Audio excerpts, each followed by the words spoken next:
Hello everyone. So today we'll discuss this collision theory. Before discussing the collision theory, first we have to understand what is line of impact. Suppose two bodies collides with each other. The point where they impinge to each other, there they create reaction and action and reaction forces. The line along which action reaction forces are generated, this is called line of impact. If the body's velocity are along the line of impact, the collision will be 1D. How? Suppose there is a spherical body and there is another spherical body. They are approaching towards each other and they make a head-on collision. This is head-on collision. So in that case, what will happen? When they collide, the velocity of first body will be in this direction and second body will be in this direction, and along the same direction action and reaction force will be generated. Means it is a head-on collision, and after collision the body will not scatter in two dimension, but it will move along line of impact after collision also. Means the body may move like this, the body may move like this, or the body may move like this, but the bodies may not scatter in two-dimensional plane like this. This is not possible in head-on collision. So what is the definition of head-on collision? If the velocity of the bodies are along the line of impact, it is a head-on collision, and that type of collision results in one-dimensional collision problems. But the case where the velocity differs the line of impact, suppose one body is like that and an other body collides like this, and it has a velocity here,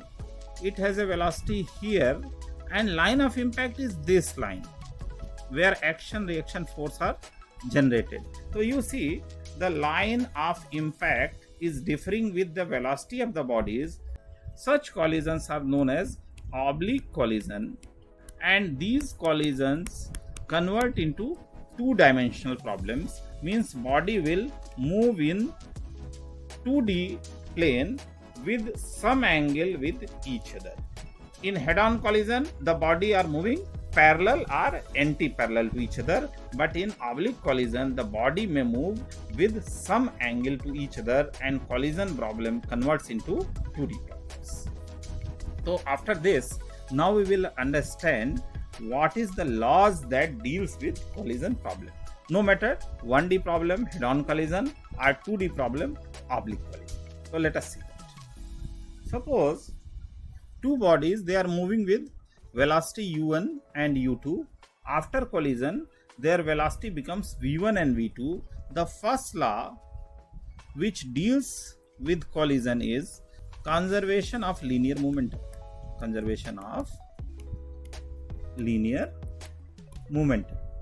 So this law is applicable everywhere in any type of collision, either elastic or inelastic.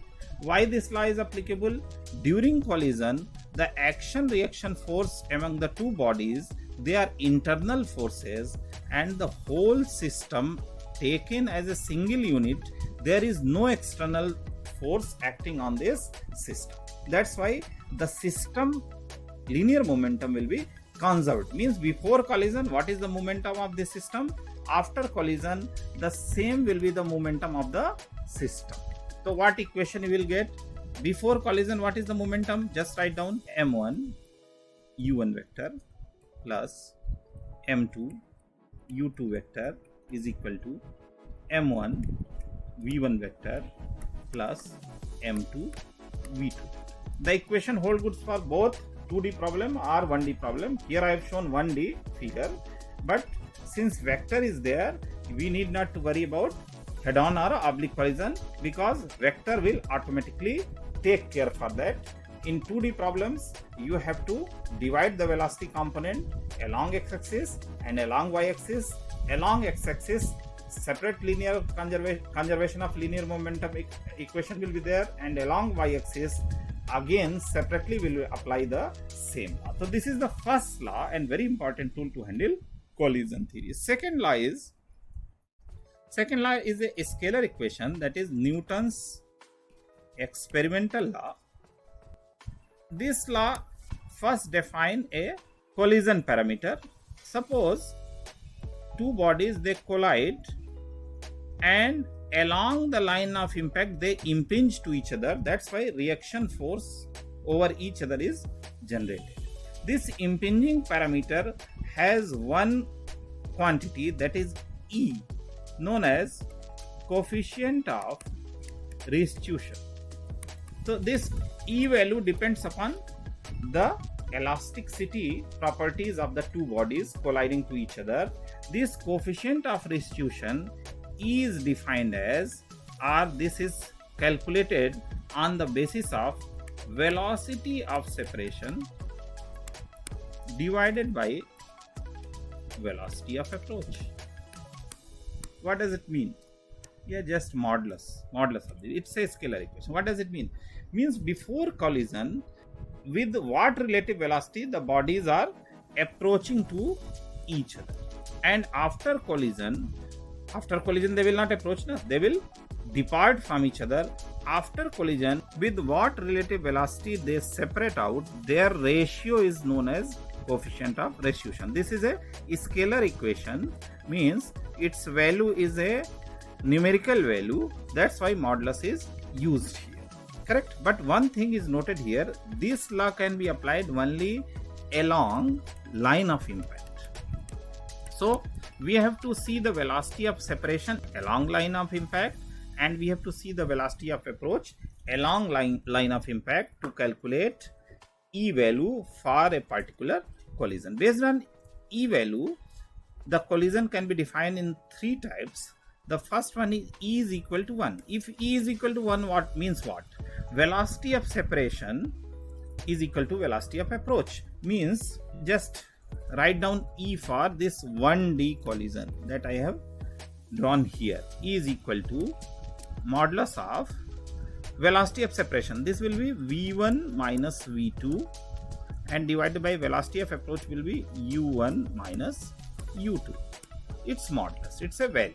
Correct? So if E is equal to 1, means what? Velocity of separation is equal to velocity of approach.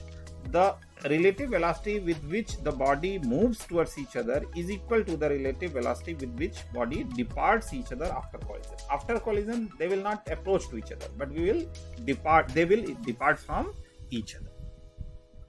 If E is equal less than 1 and greater than 0, then it is called inelastic collision. Inelastic collision mein the velocity of separation will always be less than velocity of approach. And if E is equal to 0, then it is called plastic collision. Plastic collision means the two body will stick to each other and this velocity of separation becomes 0 because E is equal to 0. Now in case of elastic collision, the energy loss is not there. Means you can apply a third law, but this third law can apply only in case where E is equal to 1. And what type of this collision is there? That is elastic collision. So in case of elastic collision, apart from the two law, you can apply the third law, that is conservation of energy law. But in case of inelastic collision or plastic collision, there is an energy loss. You cannot apply this third law there.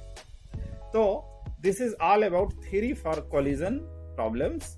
And in our next video, we'll discuss some problems to understand the concept, how these laws can be applied in practical situations. So many shorts with slide of collision problems I have uploaded. You can go through it for that. Till then, thank you very much. And if you like this video, please give a like button and please subscribe my channel. Thank you.